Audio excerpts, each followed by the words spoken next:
श्री राम, जय श्री राम, जय श्री राम, जय श्री राम, भारत माता की जय, भारत माता की जय, जय श्री राम, जय श्री राम। जेल के ताले टूटेंगे, पिंकी भैया छूटेंगे, जेल के ताले टूटेंगे, पिंकी भैया छूटेंगे, जेल के ताले टूटेंगे, पिंकी भैया छूटेंगे। जेल के ताले टूटेंगे।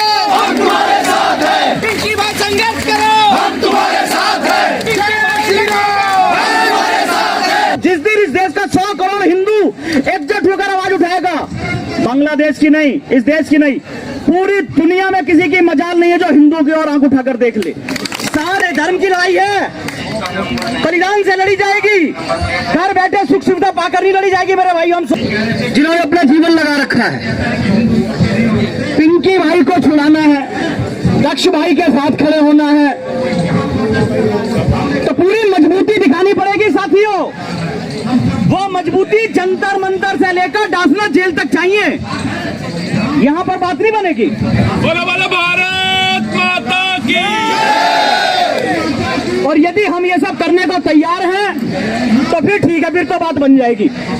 जिस शक्ति से हम लोग लड़ाई लड़ रहे हैं, जिन लोगों से हम लोग लड़ाई लड़ रहे हैं, उनकी ताकत को आप यदि देखिए, वो यदि सोशल मीडिया पर कोई फेक नैरेटिव चलाते हैं तो 1 मिनट के अंदर ट्रेंड पर चला जाता है। यदि संख्या पक्ष की कहीं बात आती है तो 1 घंटे में दिल्ली जैसे शहर के अंदर 1 लाख की संख्या खड़ी कर देते हैं। हमारे पास नहीं, ये ताली की बात नहीं है, ये हमारे लिए शर्म की बात है। आज मैं उनकी बात नहीं करूंगा, आज मैं अपनी बात करूंगा, क्योंकि मैं यहाँ अपनों के लिए आया हुआ हूँ। और यदि हम धर्म की लड़ाई लड़ रहे हैं तो केस से भी नहीं डरना भाई, लाठी डंडों से भी नहीं लड़ रहा। ये जंतर मंतर गवाह है इस बात का, जितने साथी पुराने हैं जानते हैं कितनी बार लाठियां खाई होंगी, कितनी बार इन केसों में आज भी केस दर्ज और चल रहे हैं। पर डरना नहीं है, रोना भी नहीं है, धर्म की लड़ाई है, बलिदान से लड़ी जाएगी, घर बैठे सुख सुविधा पाकर नहीं लड़ी जाएगी मेरे भाई। हम सोचते हो कि घर बैठे रहें और हमारे वैभव सुख मिलता रहे और ये लड़ाई लड़ी जाए, नहीं, बलिदान से लड़ी जाएगी। केस भी लड़ना होगा, जेल भी जाना होगा, लाठी डंडे भी खाने होंगे, अपमान भी सहना होगा। यदि ये सब हम सब कर सकते हैं तो निश्चित रूप से लड़ाई में आ जाएं। और मैं नमन करता हूं आप सबको। 2 करोड़ की आबादी है इस दिल्ली की, ज्यादा ही होगी, पर आप सब लोग यहाँ एकत्रित हुए, मैं नमन करता हूं। एकत्रित इसलिए हुए हैं क्योंकि आपके सीने में वो दर्द है, वो पीड़ा है कि हमारे बांग्लादेश के हिंदुओं के साथ गलत हो रहा है। पर अभी एक मेरे भाई ने यहाँ बात रखी कि बांग्लादेश के हिंदुओं के साथ तो बाद में खड़े होंगे, या पहले अपने जो फंस रहे हैं मर रहे हैं उनके साथ तो खड़े हो जाएं। हमारे यहाँ तो मरने के बाद सहयोग देने का चलन चल चुका है मेरे भाई। अब पहले का चलेगा, मरने के बाद फंड रेजिंग, ओ भाई दीपक सिंह हिंदू मर गया, आप इसके परिवार के लिए चलो। अरे जीते जी साथ दो उन लोगों का जो लड़ रहे हैं। मरने के बाद दीपक सिंह हिंदू वापिस नहीं आने वाला इस लड़ाई को लड़ने के लिए। जीते जी साथ दो, तब बात बनेगी।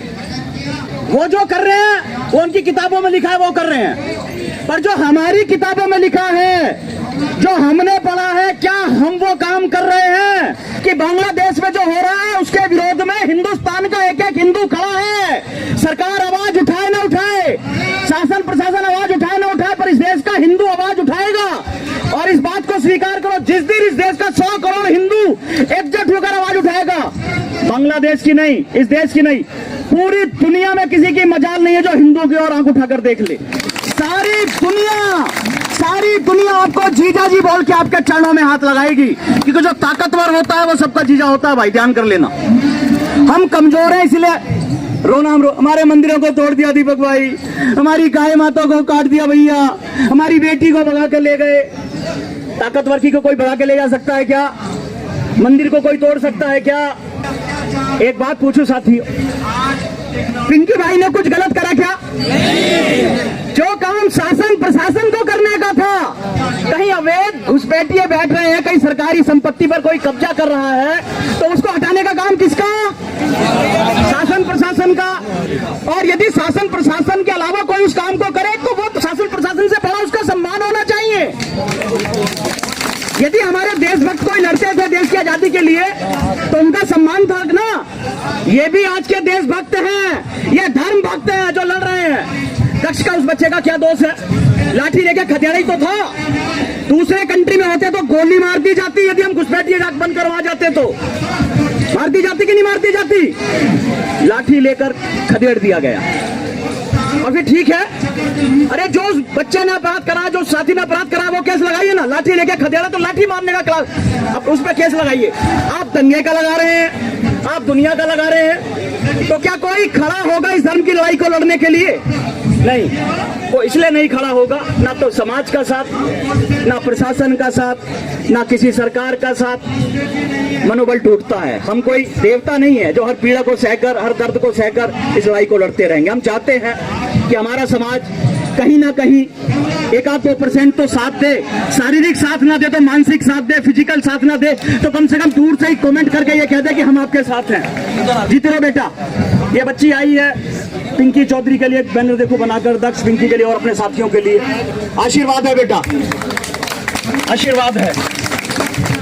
अपने मीडिया के कर्मियों को भी मैं नमन करता हूं, जो आप लोग, बड़ा चैनल तो हमारी आवाज को कोई दिखाएगा नहीं, आप लोग हमारी छोटी छोटी बाइट की कटिंग करके यहाँ बताइएगा कि कुछ पागल सिरफिरे राष्ट्रभक्त लोग जंतर मंतर पर एकत्रित हुए थे अपने भाइयों के लिए, बांग्लादेश में जो हमारे सनातनियों के साथ हो रहा है उनके लिए, कि कोई बड़ा मीडिया चैनल हमको नहीं दिखाएगा, उनको फुर्सत नहीं है इन सब बातों से।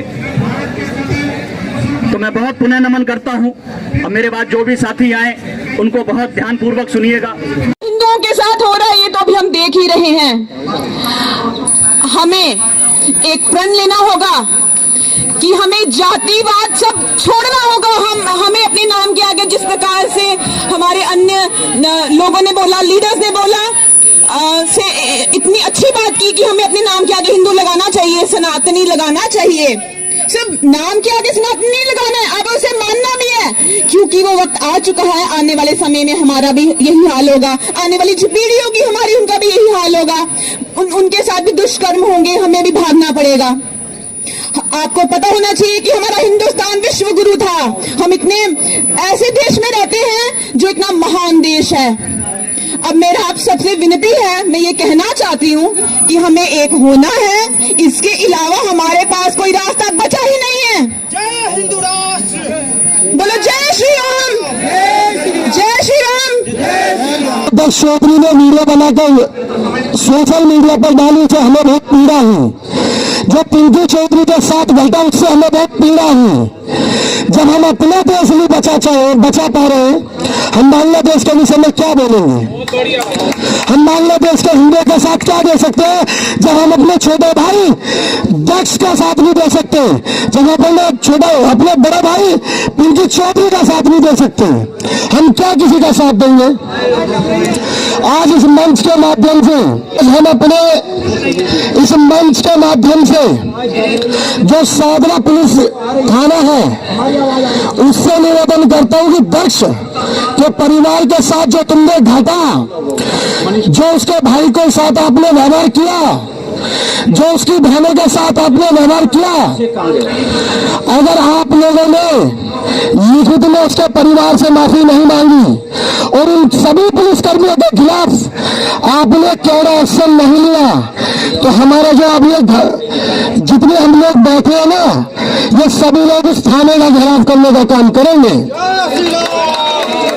अरे दक्ष चौधरी ने अगर किसी की पिटाई की, पिंकी चौधरी ने अगर किसी की पिटाई की, तो उस पर उसी तरीके के मुकदमे लगाओ ना। आप उसके कोई आतंकवादी थोड़ी है हम लोग। आपने हमारे परिवार को प्रताड़ित किया, हमारे भाई बहन बेटियों को मारने का काम किया, उन्हें घर से उठाने का काम किया। आप लोगों की हिम्मत कैसे हो गई? इसी देश में रात के 12 बजे कोर्ट खुलती है एक आतंकवादी के लिए, और यहाँ हमारे भाई को उठाया गया, हमारे उनके घर वालों को पीड़ित किया गया जैसे वो एक आतंकवादी हो। हिंदू संगठन का कार्यकर्ता नहीं, एक आतंकवादी हो। क्या ऐसा व्यवहार पुलिस का हमारे प्रति सही है मेरे साथियों? नहीं, बिल्कुल गलत है। क्या आपको हमें आज उसका साथ नहीं देना चाहिए? बिल्कुल देना चाहिए। तो जो आज बांग्लादेशी हिंदुओं के साथ है, जो आज दक्ष के साथ है, जो आज पिंकू चौधरी के साथ है, वो सभी लोग इस बात का प्रण लें कि जब तक इन पुलिसकर्मियों के खिलाफ कार्रवाई न हो तब तक आप हम लोग चैन से रहना कब नहीं।